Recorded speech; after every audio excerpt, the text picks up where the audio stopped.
it's very hard to say.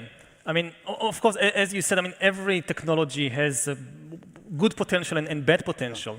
This is what is different about disruptive technologies compared to nuclear war and climate change. Right. Nuclear war this is obviously terrible. Right.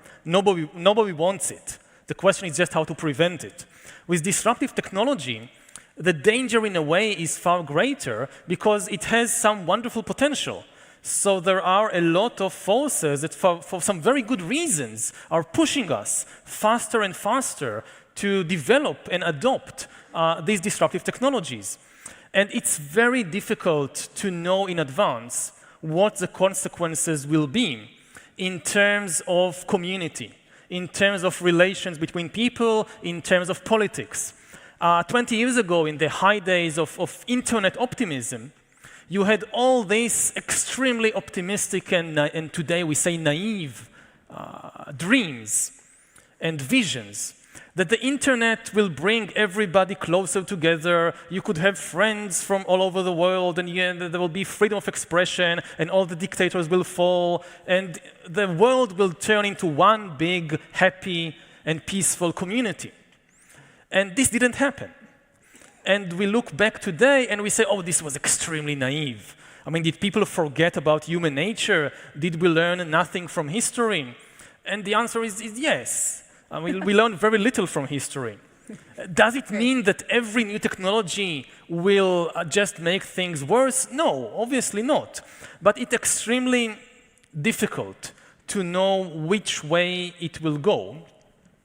I think that history is just not deterministic. And again, when you look to the past, when you look to the 20th century, and what people could do with new technologies, and you can use the trains and radio to build Nazi Germany, or you could use the same technology to build liberal democracy.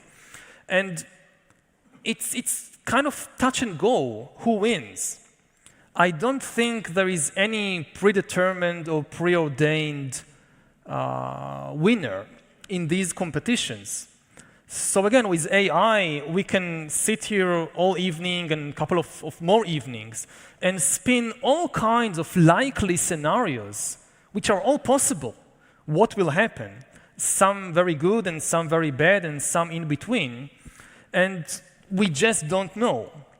I think as a historian, the best thing, the most important thing we need to realize is that there is no predetermined story, which is in a way very frightening.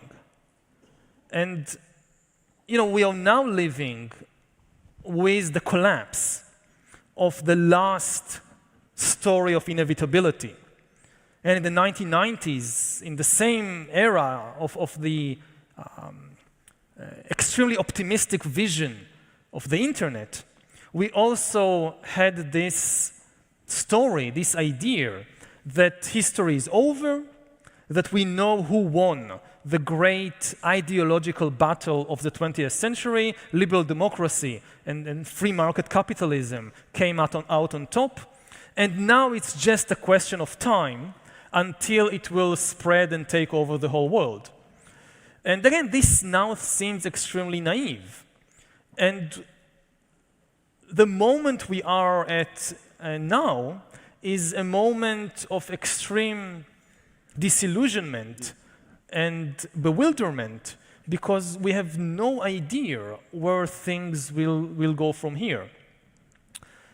This is why I think it's very important to be aware of the downside, of the dangerous scenarios of the new technologies. I mean, obviously, the corporations, the engineers, the people in the laboratories, they naturally focus on all the enormous benefits that these technologies might bring us. And it falls to historians and to philosophers and to social scientists to think about all the ways in which things can go wrong.